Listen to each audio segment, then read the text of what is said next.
Next up on the Cosmic News Network, First Contact with Joshua Pert.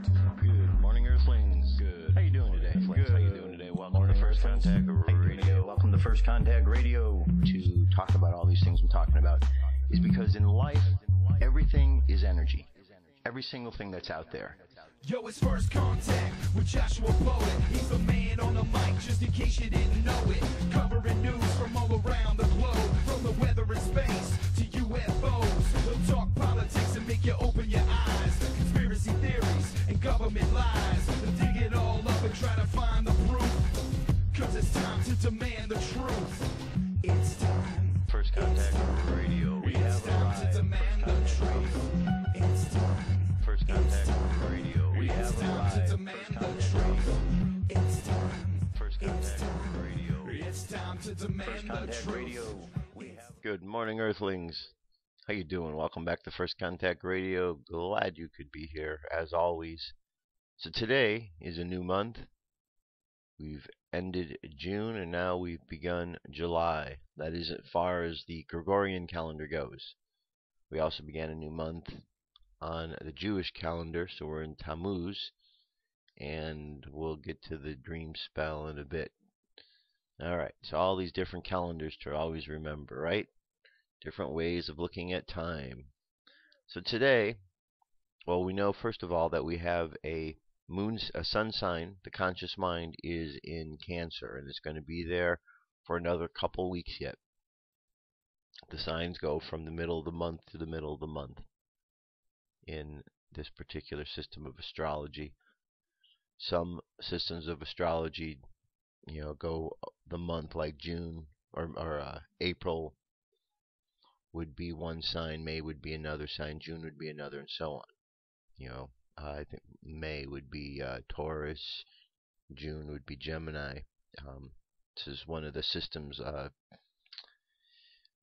Louis Toury uses this particular system, the way he looks at it. And so there's a lot of different ways to look at astrology. Basically the same general idea, though. Sun sign, which is in Cancer, which is water, which is emotions or feelings. So we're in a time of feelings, if we want to think of it that way. If we want to look at Star Wars for an example, stretch out, use your feelings. Remember, Obi-Wan kept telling Luke that quite a bit. So feelings are very important to what's going on out there in the world. We have a moon sign which is making a transition. It's going from Leo to Virgo. Leo is a fire sign, which is creativity, ideas. Virgo is an earth sign, which is the practicality of things. In this case, the Virgo is the hermit. The hermit, I'll show you a reminder of the hermit here. Here's the hermit. Hermit is holding the lantern high up for others to see. Gray color is color neutrality between the black and the white. And there we have the light of illumination being shine bright, because the hermit went out into solitude to learn something, gain some wisdom, and now is going to bring it back. And ultimately, that is what all of us are doing. All of our job is to be the hermits at some point in time. You see, the thing with these tarot and with this astrology is you have these characters. And these characters represent aspects of personality, aspects of divinity. And we ultimately will find that we employ all of them at a certain point in time, that we associate with all of the different signs in different ways, and with all of the astrological, all of the symbols of the tarot, all of the 22 major arcana and the 22 Hebrew letters. Eventually, we all are the hermit. We all are the magician. We all are the high priestess and the empress. So that's what's kind of cool about this. We can take on the personalities of these characters to understand what these characters are about. And as the hermit, we're all healers. We're all helpers. We all want to teach others, and that's what we do. We learn something, and then we pass that wisdom on to others. And the lesson that the hermit has is understanding the patience and the timing. So rather than just sending that information out there in advance when it's not ready, when it will just fall on deaf ears, the hermit waits for the right time to go out and say what needs to be said. So patience is employed in there. Patience and timing. Okay? So we've got this Virgo, which we're going into. So we're coming out of Leo, and we're going into Virgo. So we're in that in-between phase, going from fire to earth. We just passed a aspect that was between Mercury and Leo, which is just passing out a sextile, which is good vibes, good, harmonious energies working amongst them between communication and ideas. Okay, and now we're moving forward throughout the course of the day into the moon sign of Virgo, and no other aspects to really look at. The numerology for today is the number 6. Here's how we arrived at the 6. Okay, remember you have to change the beginning month, so 7 plus 1 plus 2014. All that together equals a 15. 1 plus 5 equals a 6. And that is the numerology. So the process is called theosophic subtraction, and it's reducing all of the numbers to one lower number. And you keep reducing until they get lower. What I like to do further is when I'm reducing the numbers, if the numbers reduce to a number between 0 and 21, and it falls within one of those 22 major arcana of the tarot, which are the 22 Hebrew letters, if it falls within there, I also like to look at that information and then break it down to the other so I could see a progression. And all this is just ways to look at energy. Ways to look at energy, and the more we understand this energy, the more we understand how life is interacting and communicating with us all the time. Just an interesting way to look at life, if nothing else. So today we have number 6, which is this is the number card representing 6. It's about balance. It's about understanding that we need to work together in harmony with our subconscious. And our subconscious, we want looking at our higher self so that we have a nice, good triangle of energy that we're working with. A nice, good, positive energy. Discrimination, discernment is also part of the lovers, part of number 6. It's balance, but we have to discriminate the choices that we're making on how we're going to achieve that state of balance. Also, healing is implied. You have within here an angel at the very top here, Raphael, an angel of healing. So healing is implied within the number 6 as well. All right, let's go take a look over here at the tree of life to see where all the positions are. We have the 6 right here, the lovers, going from understanding to the heart. We have our sun sign where we're going to be for the rest of this month, going from understanding to severity. On the pillar of severity, this is the Cancerian sign. And then today the hermit, number Virgo, is going from mercy to beauty. Okay, from ultimate humility all the way back to the heart. Because it's important to learn, once you learn something, to be humble about what you learned, but not be so humble we have to let our light shine. So we go back to the heart space. Okay.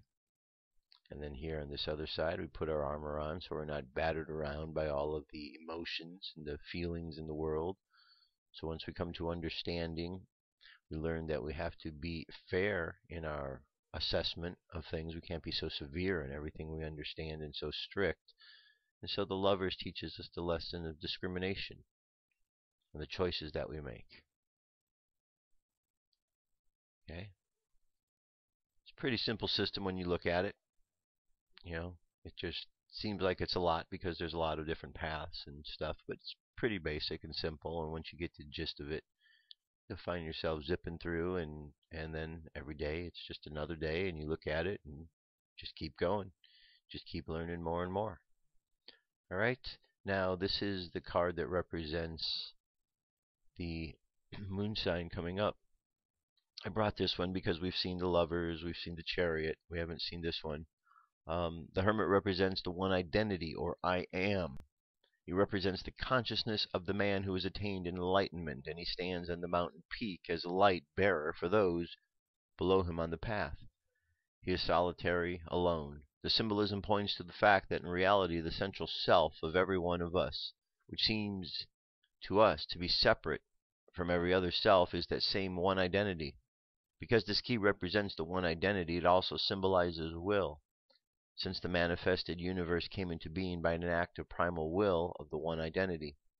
The hermit's gray robe, by its color, symbolizes the neutralization of all pairs of opposites in manifestation of each other, because opposite colors mixed equally produce gray. The staff corresponds to the will and the archetypal world. He stands in darkness because what is behind our personifications of the supreme reality is dark and incomprehensible to our intellects. Yet he carries the golden six-rayed light, symbolizing cosmic principles and laws. As our consciousness awakens to the understanding of these laws and darkness recedes till the light shines more brightly, until at last we find ourselves upon the heights to which we now aspire. Okay, and then Yod, Hebrew letter, meaning open hand. Okay. Current moon phase is 16% of the way full, making its way up to the full moon. Tonight, if we look in the sky, it tells us that Sirius and Vesta are at their closest. The two leading asteroids, currently magnitudes 8.4 and 7.1, are closing right in each other, as seen in the sky. They're not far above Mars and Spica after dark. They are within 1/3 of each other for the next week and will appear closest together, just 1/6 apart on the evenings of the 4th and the 5th. Alright, we don't have any pictures or anything. Well, we do have something right here coming up on the 4th.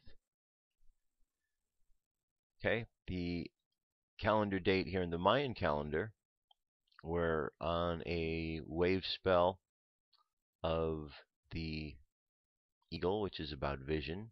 We're at the 10th position, which is the planetary position, and it's the idea of the seed or planting. So we're going to take that vision and say we're going to plant that seed of that vision that we have. The guide for today is our free will. It says I perfect in order to target, producing awareness.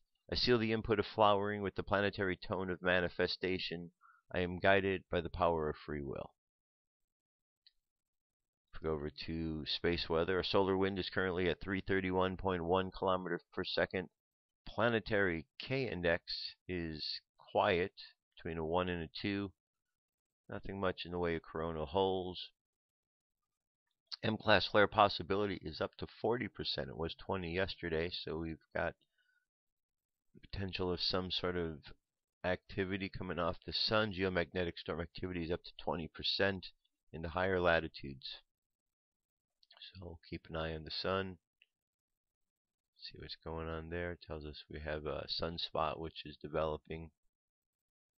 Alright, so we'll see how that unfolds. And over on the Jewish calendar, today we have right here July 1st, which is 3 Tammuz.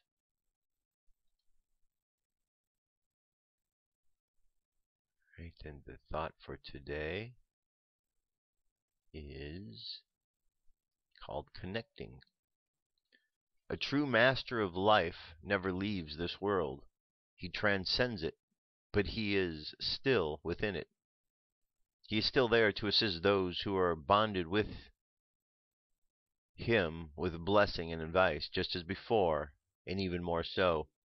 Even those who do not know him in this corporeal lifetime can still create with him an essential bond.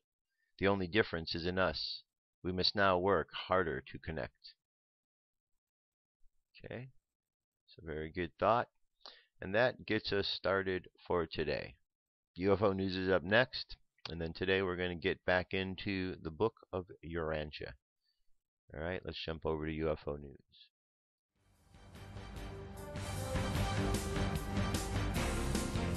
This is the UFO News with Joshua Poet.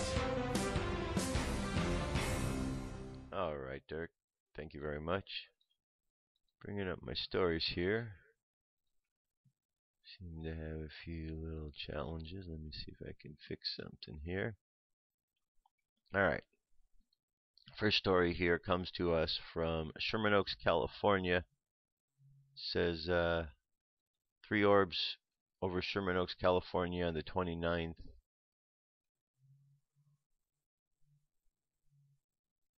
Just look at the video here, see what we have.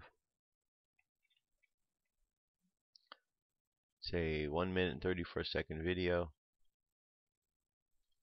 Goes on to say, let me just read the top part here. Saw some amazing orbs in the sky yesterday. I was perched on a high ground when I noticed these orbs rise up together in the distance, and then even out and float together, which I know balloons don't do. They had a brilliant glow to them, like watching a star in the sky, only this was daytime. As the video taping out them, I noticed another orb materialize as it got closer to the orbs and then faded out as it moves away. After zooming in, I noticed there were actually 3 objects. The 2 yellow orbs and a blue diamond-shaped object in the middle.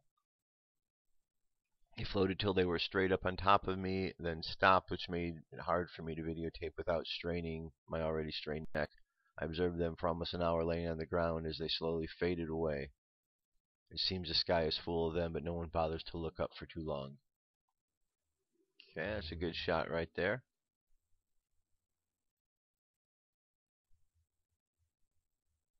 Okay, minute 34-second video. Let me move on to the next story.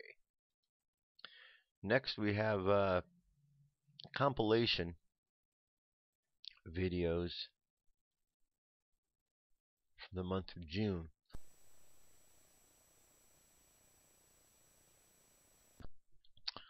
Seems strange we're already looking at compilation videos, but June's over.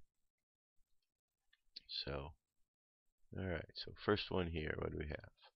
This was one that took over Rome. We've seen some of these, probably most of them. And that's not one for us to look at there.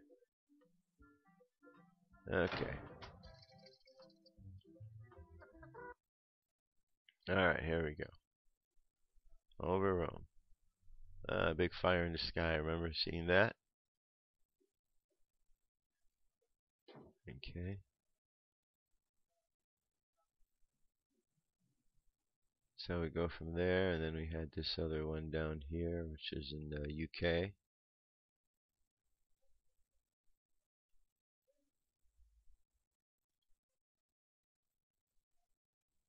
Okay, and then here was that ball of light in the sky. Remember that one? It made that funny little, there we go, right there.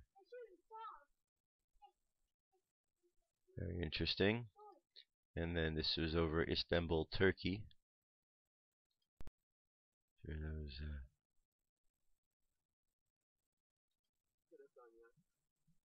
right there. Okay, and then the one that we saw over Galveston, Texas.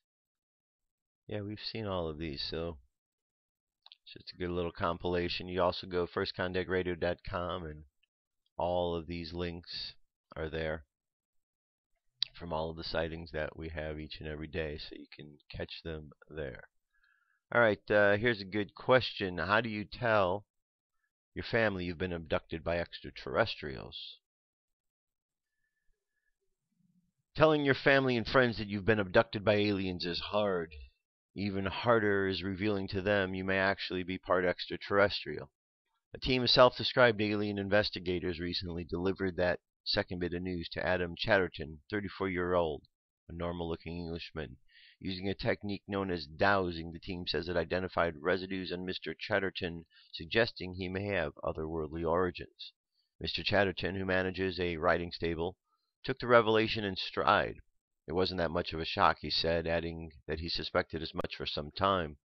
The tests on Mr. Chatterton were arranged by Joanne Summerscales, founder of the Anomalous Mind Management Abductee Contactee Helpline Project, or AMMAC, A-M-M-A-C-H. The British group provides counseling and support to people who have had troubling experience of believing they've had contact with aliens. Mr. Chatterton and around 40 others were convened last month in the seaside town for AMMAC's annual conference, which aims to encourage close encounters with people who claim to have had close encounters. The year's conference may come at a particularly important time. Ms. Summerscales and others say that our intergalactic neighbors may be close to revealing themselves to a public at large, an event that would have important implications in many areas. Okay? And we know certainly that it would. And certainly those who are out there paying attention, they already know this has been admitted, and we know what's going on out there. Just waiting for the general public to catch up.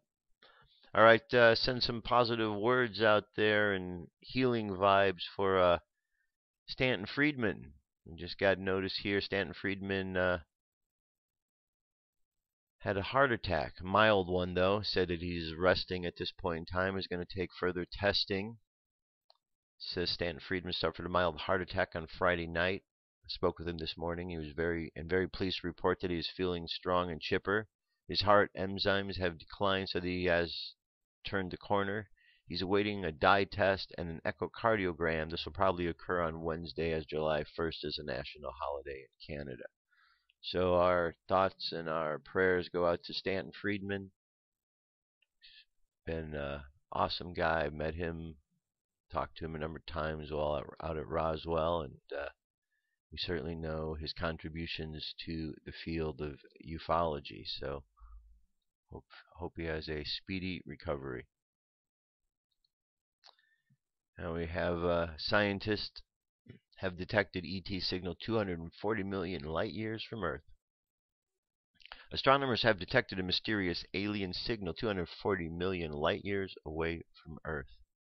The identified alien signal is a spike of intensity at a very specific wavelength of X-ray light, but scientists don't know yet what the origin is.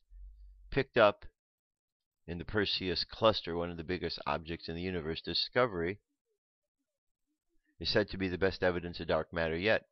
Astronomers believe dark matter constitutes 85% of the matter in the universe, but doesn't emit or absorb light like normal matter, such as protons or electrons, which are known to make up the familiar elements seen in planets, stars, and galaxies. Researchers suggest the intensity coming from the Perseus cluster could be a signature from the decay of a sterile neutrino, which are a hypothetical type of neutrino thought to interact with normal matter via gravity. But while holding exciting potential, the results must be confirmed with additional data to rule out other explanation of whether it is plausible that dark matter has been observed. Okay, there you go. So, an ET signal, 240 million light years. I wonder, I know it's a silly question, but I wonder often, those who are doing their searches, do they bother to look up now? Do they bother to look at the current reports and realize that the extraterrestrial life they're looking for, or some of it anyway, is closer than they think? It's right up there in the spaceships. It's just kind of bizarre. They're looking so far away when on a daily basis we have reports showing that the ships are right here. I don't know. Someone point them in the right direction. Look up. Look up. Not far, far away. Just look up. You'll see flying saucers, spaceships. Life is closer than you think. And this last one, this is a third part to a story, UFO Digest, called the Anunnaki in the New World Order, New World Authority. This is a lengthy article, as you can see. Someone is zipped through it here. It says, because of the economic mess that the elites of the world have gotten society into, a social and economic collapse was inevitable. The truly rich and tiny minorities who have their wealth protected through corporations, said Thomas, trusts, international assets, and special legislative provisions, all but ensuring their survival and perpetuity. The international economic calamity that began in 2008 and will result in global collapse that will involve almost all of the world's nations is unstoppable, said Thomas. Our world can be a dangerous place, not only because of the potential and criminal and disruptive elements, but because of those who look on and do nothing. Robert Thomas has done extensive and elaborate research in his book. He had provoked many questions, some of which Steve Erdman would raise himself. For one thing, historical and religious symbolism and myth should not involve censorship, destruction, or curtailment because of the emolument of forthcoming new science, but they should be revered and preserved as part of our consciousness. Thomas has strongly defended consciousness beyond death. He portrayed this in his discussion on reincarnation in the near-death experiments. Consequently, the idea of life after death is not foreign to him. Okay, so let's just jump down here.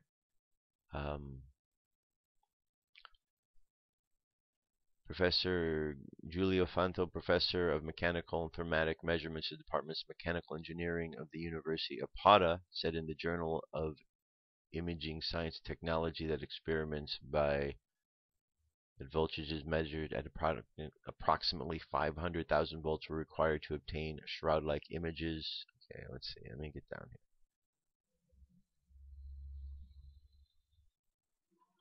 Says there seems to be something within our own nature, the reality of an evil component, that even the Anunnaki could not suppress it from their ranks. The Anunnaki apparently had advanced weaponry. According to Thomas and like-minded theorists, they waged actual hyper-technological warfare. The Indian Mahabharata, Vedas, Vimana spoke of this supposedly as weapons of mass destruction. The Anunnaki, according to multiple writers over the years, also invented a hybrid race of slaves. The Anunnaki history said that the hybrid race did much of the gold and mining operations, plus other slave duties. Okay. Anyway, we know the story. We've heard it over and over. Zechariah Sitchin, Eric von Daniken. Anyway, one thing that I think is important with this story, and with all of the stories that are out, is we have to always keep in mind this discussion about a new heaven and new earth, the separation that is taking place, the pulling apart of the dimensions here, that we are becoming fifth dimensional, that the planet is going through transition. We get these messages all the time, right? And they tell us that we can either focus on the good stuff that's going on, or we could focus on the bad stuff. So when there's stories that say that there is a war that is inevitable, that's not the case, not on all timelines. According to the timeline that's been unfolding, yes, following that same path, that's where that one seems to lead. However, if you understand that we're at a moment of time where we can jump ship, so to speak, where we can go with this new positive thinking to this new reality, then we put our consciousness there, we could avoid that. Because we have all of these space brothers and sisters out around us to assist us with this process of change that is taking place. They're not here to watch us fail. We're not here to fail. We're here to graduate, to get to this next level. And part of this next level is this really focused concentration on getting where we want to get. Finishing it up. And we're at that point now. We're at the ending of this journey, and we've got a little bit more to go, and we need to finish up. And the finishing up means stay focused, stay vigilant, keep yourself focused on the positivity rather than the negativity. Because when we got a situation, which is a spiritual battle which is taking place between the light and the dark, and we know that the light is shining bright, the light is taking over, the darkness is on its way out, it's trying last-ditch efforts before it gets dissipated to cause more damage. So we can expect to see things crazy in the world and chaotic because of that, responding in that way. We don't have to get caught up in them if we're aware of what's going on. We just keep shining the light, and we just kind of pay attention and just focus on the positive. So all of that can go through and can fade away. There's going to be a lot of folks out there focusing on the negative and the fear of what they hear on the news, what they hear in life. But remember, the Bible tells us there's going to be the wars and there's going to be the rumors of wars. And we can't be deceived by all of the rumors that are going on. We have to understand they're just rumors. And the same rumors that have been going on for 20 years are still going on now. So we have to stay strong, stay positive, no matter what all the stories say out there about things that are inevitable. There's no inevitability, not at this time, not with the shifting that's going on between all of these dimensions. So just remember, we put our consciousness where we want it. We put it in the positive place. Positive's going to happen. All right? Let me jump away for a moment, get things organized, and we're going to get right back. Stay tuned. Come into our circle, Great Spirit. Fill our souls with peace.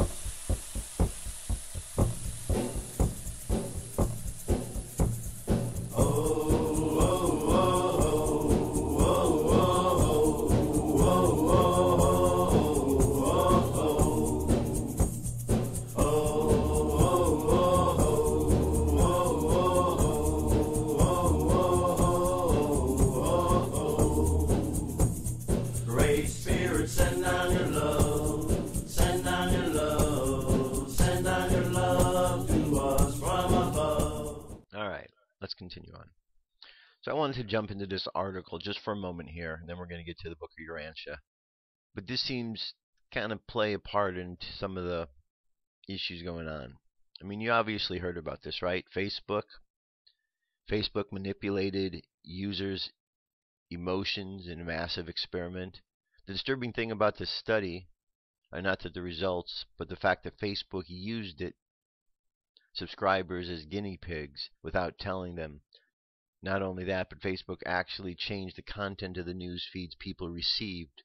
What would happen if the governments or Facebook wanted to have a news blackout on a subject that they wanted to keep secret from the public? I understand that it may be trivial to a lot of people, but where do you draw the line between this type of behavior? Okay, and then it goes on to talk about what they did. Basically, they conducted a psychological experiment on the users by manipulating their emotions without their knowledge, a new study reveals. And you can go on and read about this, but look, those who have been paying attention to know where Facebook is from understand the connections to the various alphabet agencies out there. You're not surprised. But many are surprised by this. Of what? Facebook? How could they do this? Duh, really? Really? Who could have seen this coming, right? Anyway, technology has its benefits, but it also has its downfall. However, we can't blame the technology because the technology doesn't do anything unless it has somebody behind it working it. So the problem seems to be with the morality of the people that are involved using it. Just like anything else, just like a gun. Guns don't shoot people. People do. A knife, same thing with a knife. A knife doesn't just get up and stab somebody. It takes a person with a bad intent. Somebody who's doing good doesn't do that. And we can go on, and we can find all sorts of tools in life that can be used in one way or the other. It's very important that we are just aware of how we're using the tools and make sure when things are out there involving so many things like Facebook and all the people that are using it for ways of communicating, connecting with families, that they aren't betrayed by corporate interests. And it's a shame when that does happen. Hopefully, as more people understand what is going on, there will be some change within the policies of Facebook. And instead of invading people's privacies, instead of manipulating people who are trusting in you, perhaps Facebook will do the right thing. I mean, somewhere in there, Mark Zuckerberg must have a conscience. I can't imagine he's really that much of a bad guy who's just out to deceive everybody. If he is, that would be sad, but I don't think that's the case. Anyway, let's move on here. We're going to move, and it's strange, we're talking about Facebook and their sort of strange behavior, and we're going to transition into the Urantia book and the Lucifer Rebellion. I don't know if they connect, but they are today on this show. All right, so what we've got here, a little update. I have to take all my notes and everything. So we've got Calistigia, who was appointed by Lucifer to be the planetary prince of Urantia. And so Calistigia, or Caligastia, he had assistants, and one of them was Daligastia, and he had angelic hosts, and he had other celestial beings. And then there was this group called the Caligastia 100, which were beings and souls that seemed to be put into physical bodies and there were 50 males and 50 females that were taken from the family, the ancestors of Andan and Fanta, and they were put, these Caligastia 100 were these beings who really weren't physical, so they were somehow merged, and now we had these 100 beings down on Earth in physical body. And they were thought to be superhumans because of what they could do, and they were doing a lot of good things. Situated out in the Persian Gulf is where they were located.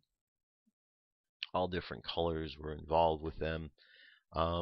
Anyway, throughout the course of it, they sustained themselves through eating of the tree of life from within the midst of what would be the courtyard of the unseen Father, which was in the courtyard of Caligastia in this area called the Manchia. Is that right? Manchia. Anyway, so that's where we've built it up. We've built up to that point. Caligastia is kind of getting a little restless in his position of what he's doing. There's been councils, 10 different groups that have been set up to teach humankind everything from food all the way down to race and evolution, and Planetary Council on Arts and Sciences and tribal relations, and science and knowledge and everything. Okay, so that's where we're at. So humankind has been learning. They've been involving. These group of 100 are teaching different members of the planetary race that are all descendants of Andan and Fanta, and society is evolving. Everything's going good. Everything's going good the way it's supposed to. So now, the problems associated with human existence on Urantia are impossible of understanding without a knowledge of certain great epochs of the past, notably the occurrence and the consequences of the planetary rebellion. Although this upheaval did not seriously interfere with the progress of organic evolution, it did markedly modify the course of social evolution and of spiritual development. The entire superphysical history of the planet was profoundly influenced by this devastating calamity. For 300,000 years, Caligastia had been in charge of Urantia when Satan, Lucifer's assistant, made one of the periodic inspection calls. And when Satan arrived on the planet, his appearance in no way resembled your caricatures of this nefarious majesty. He was, and still is, a Landonidec's son of great brilliance, and no marvel, for Satan himself is a brilliant creature of light. In the course of this inspection, Satan informed Caligastia of Lucifer's then proposed Declaration of Liberty, and as we now know, the prince agreed to betray the planet upon the announcement of the rebellion. The loyal universe personalities took this peculiar disdain upon Prince Caligastia because of this premeditated betrayal of trust. The Creator's Son voiced this contempt when he said, "You are like your leader Lucifer, and you have sinfully perpetuated this inequity." He was a falsifier from the beginning of his self-exaltation because he abode not in the truth. In all the administrative work of the local universe, no high trust is deemed more sacred than that reposed in a planetary prince who assumes responsibility for the welfare and the guidance of the evolving mortals on a newly inhabited world. And of all forms of evil, none are more destructive of personality status than betrayal of trust and disloyalty to one's confiding friends. In committing this deliberate sin, Caligastia so completely distorted his personality that his mind has never since been able to fully regain its equilibrium. There are many ways of looking at sin, but from the universe philosophic viewpoint, sin is an attitude of personality who is knowingly resisting cosmic reality. Error might be regarded as misconception or distortion of reality. Evil is a partial realization of or maladjustment to universe realities, but sin is a purposeful resistance to divine reality, a conscious choosing to oppose spiritual progress, while inequity consists of an open and persistent defiance in recognized reality and signifies such a degree of personality disintegration as to border on cosmic insanity. Error suggests lack of intellectual keenness. Evil, deficiency of wisdom. Sin, abject spiritual poverty. But inequity is indicative of vanishing personality control. And when sin has so many times been chosen and so often been repeated, it may become habitual.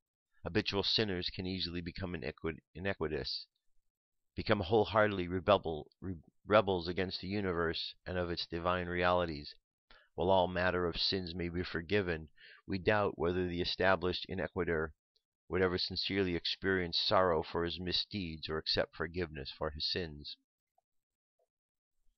Shortly after Satan's inspection, and when the planetary administration was on the eve of realization of the great things on Urantia, one day, midwinter of the northern continent, Caligastia held a prolonged conference with his associate Dalagastia, after which the latter called the 10 councils of Urantia in session extraordinary.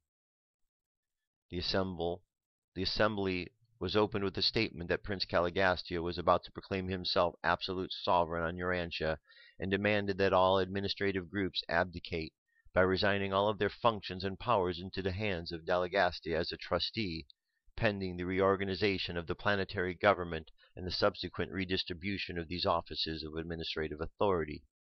The presentation of this astounding demand was followed by the masterly appeal of Van, chairman of the Supreme Council of Coordination. The distinguished administrator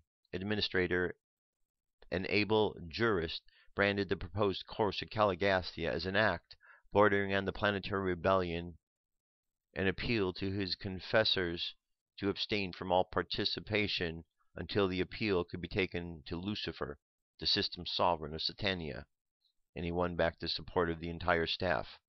Accordingly, the appeal was taken to Jerusalem, and forthwith came back the orders designating Caligastia as supreme sovereign on Urantia and commanding absolute and unquestioning allegiance to his mandates.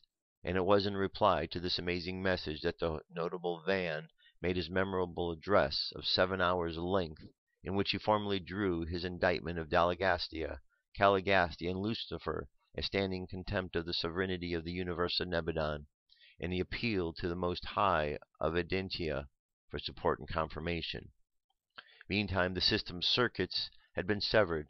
Urantia was isolated.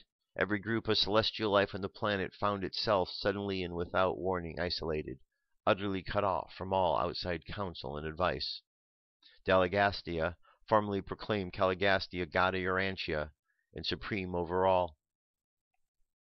This proclamation before them, the issues were clearly drawn, and each group drew itself off by itself and began deliberations, discussions destined eventually to determine the fate of every superhuman personality on this planet.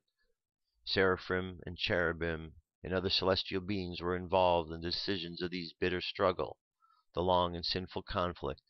Many superhuman groups that chanced to be on Urantia at this time of its isolation were detained here, and like the seraphim and their associates, were compelled to choose between sin and righteousness, between the ways of Lucifer and the will of the unseen Father. For no more than 7 years the struggle continued, not until every personality concerned had made a final decision. Would or did the authorities of Urantia interfere or intervene? Not until then did Van and his loyal associates receive vindication and release from their prolonged anxiety and intolerable suspense.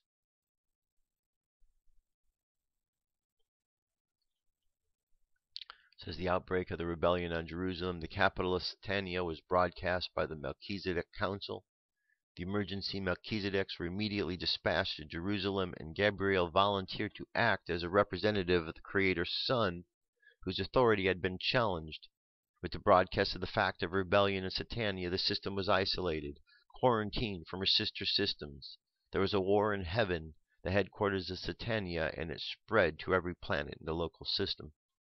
On Urantia, 40 members of the corporeal staff of the 100, including Van, refused to join the insurrection. Many of the staff's human assistants were also brave and notable defenders of Michael and his universe government. There was a terrible loss of personalities among the seraphim and the cherubim. Almost half of the administrator and transition seraphim assigned to the planet joined their leader in Dalagastia in support of the cause of Lucifer. 40,119 of the primary midway creatures joined hands with Caligastia, but the remainder of these beings remained in their trust. The traitorous prince marshaled the disloyal midway creatures and the other groups of rebel personalities and organized them to execute his bidding, while Van assembled the loyal midwayers and other faithful groups and began the great battle for the salvation of the planetary staff and other maroon celestial personalities. During the times of struggle, the loyalists dwelt in an unwalled and poorly protected settlement a few miles to the east of Dalmatia, but their dwellings were guarded day and night by the alert and ever-watchful loyal midway creatures, and they had their possessions of the priceless tree of life. Alright, I'm going to leave it right there. A very interesting story, and we can see in here that there is a Lucifer character and there is a Satan character. Yet we are led to believe that these characters are one and the same in the stories that we are told. However, this is not the case at all. As a matter of fact, we even have Lucifer, Satan, and a third character, Caligastia, which we don't hear about. They're all just lumped into one character called the devil. And we can see there's more to the story. We can certainly see that there's more to the story and what they say about how the power that these beings have of really influencing free will isn't as we're told either, that a person's free will is pretty strong, and there's no, a lot of this lie of the rebellion and the lie about what has gone on really has expanded and been exaggerated to the point where people feel that they're victims of something that they're not really victims of. Anyway, I'll continue on with some more tomorrow, continue on with the Lucifer Rebellion.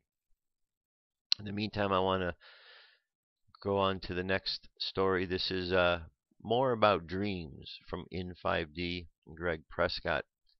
This article here says, do you dream about UFOs? And it's a good question.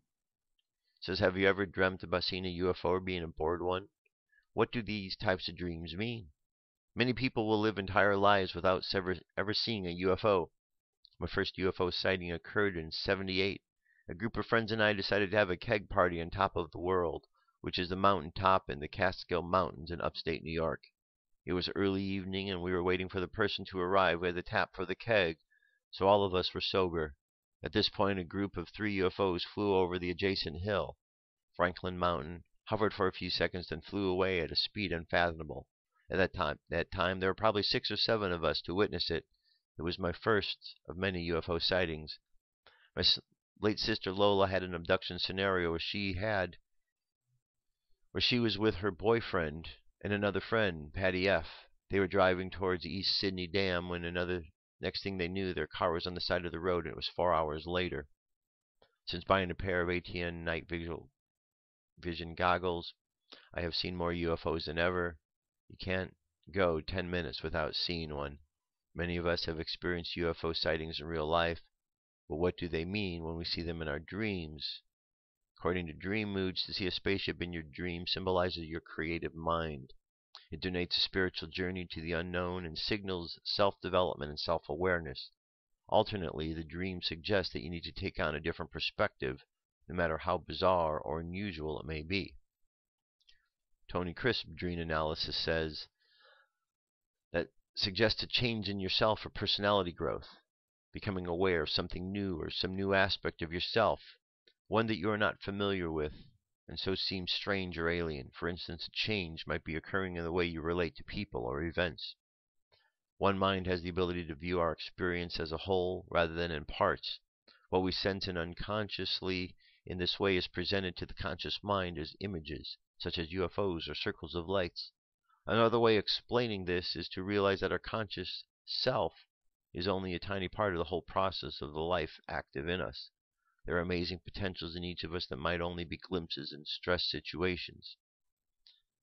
Occasionally, this more powerful or bigger side of ourselves breaks through and is experienced as an alien or greater being because of the hallucinatory aspect of the dream process and the fact that in dreaming we see exterior imagery as real, when this breaks through while we are awake, it is difficult to accept the source of it as our own unconscious. It says a few weeks ago I had a dream I was back home with my daughter. I was looking out my parents' bay window when I saw a dozen UFOs in the sky, along with a huge mothership which came down to my parents' house, hovering about 30 above the ground. It was so close I could see the beings inside who looked like regular people. I called for my daughter while taking my smartphone out to get a video of everything.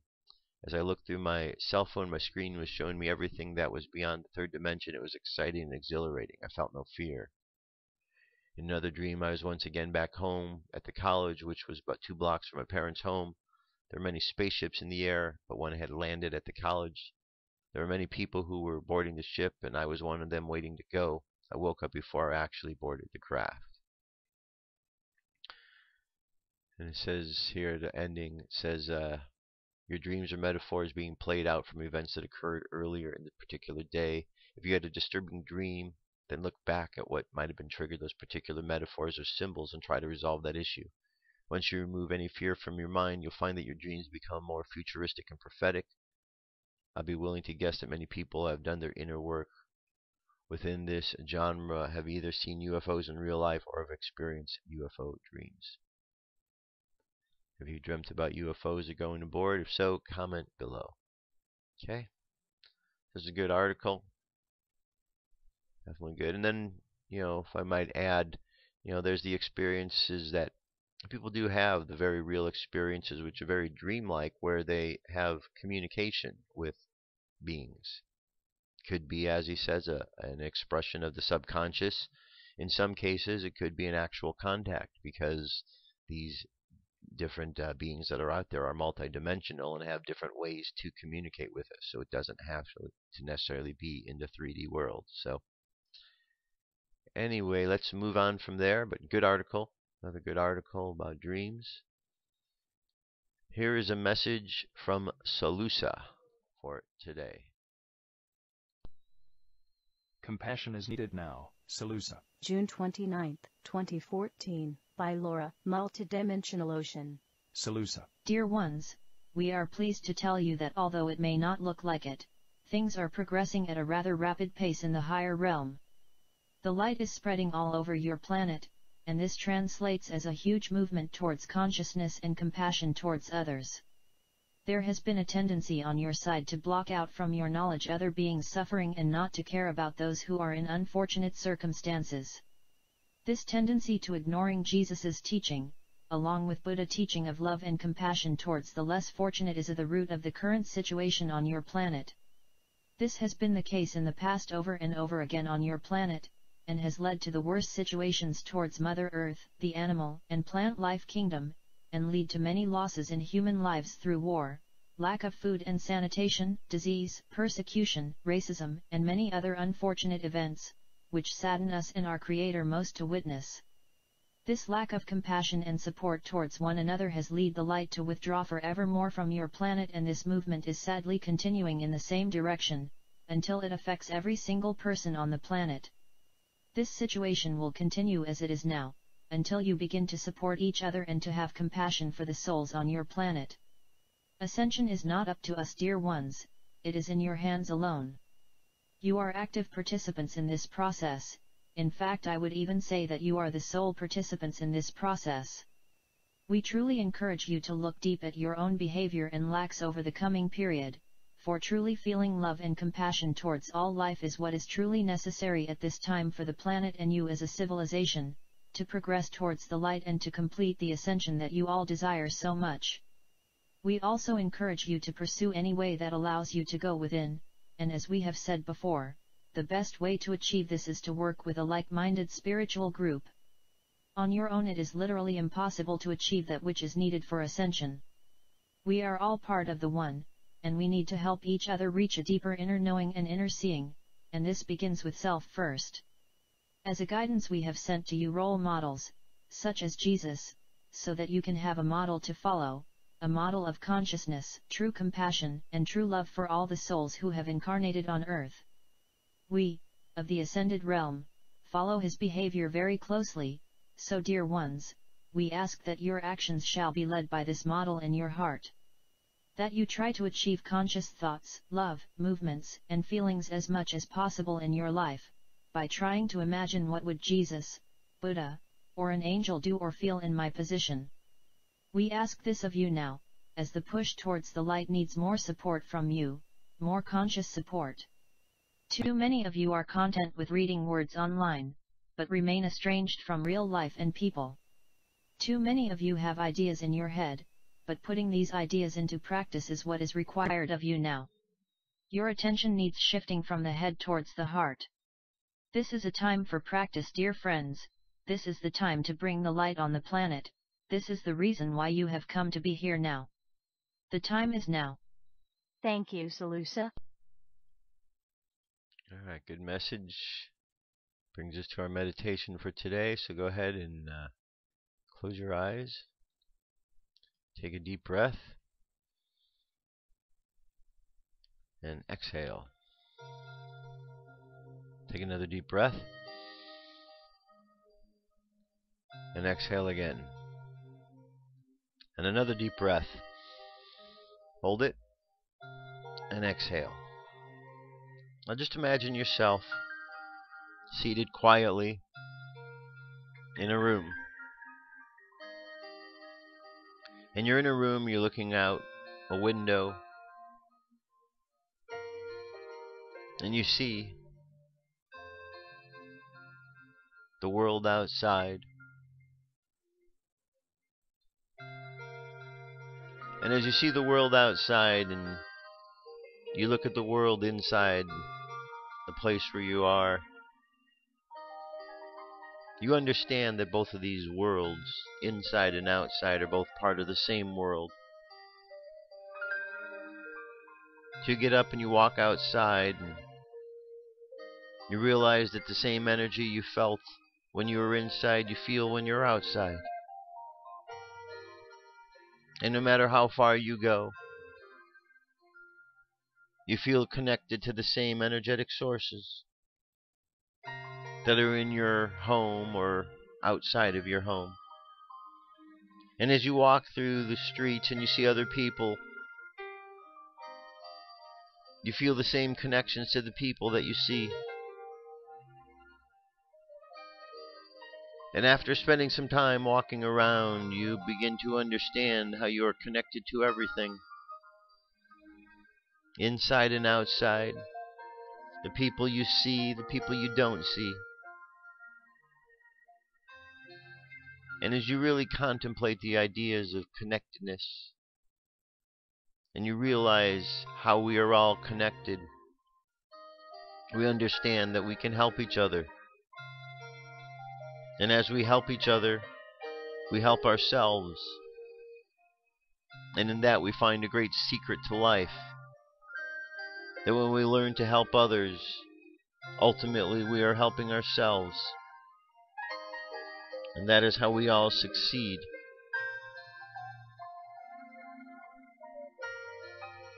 So we find ways to help others simply by sharing a positive thought or some information that we found and we learned,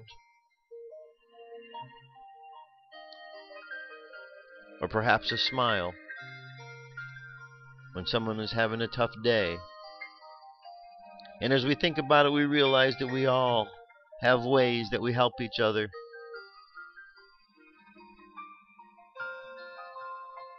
And that as we encourage this in each other,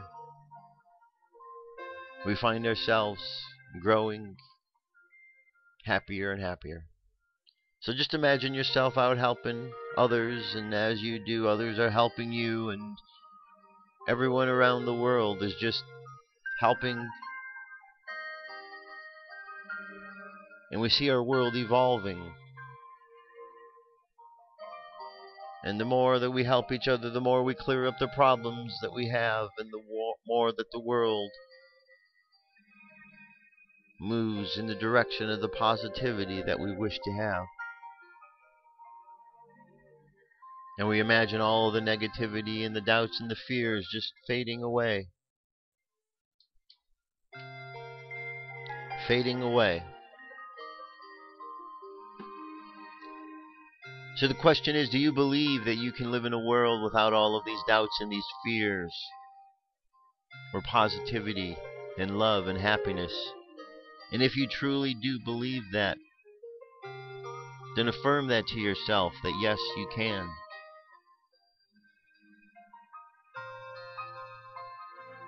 That you can live in that world of positivity and fear. That you can eliminate the doubts and the fears and have the positivity and the love be the world in which you live. So just imagine yourself in that world of positivity and love, and imagine everybody else living in the world of positivity and love. And let's just see where our imagination takes us.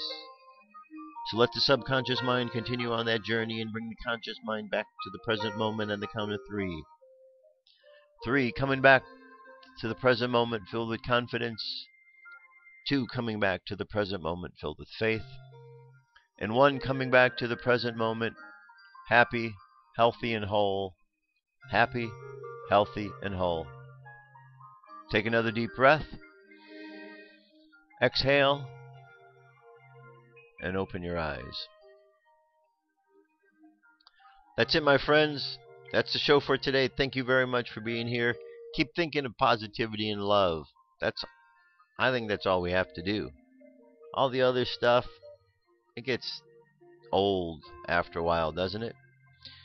Anyway, I forgot to mention, Mercury retrograde has come to an end. Today Mercury's gone back direct, so good stuff. Time to move forward from whatever might have been holding us back or slowing us down or biding its time. I'll be back tomorrow with more news and information. Love you. Talk to you soon. Peace. I'm out of here.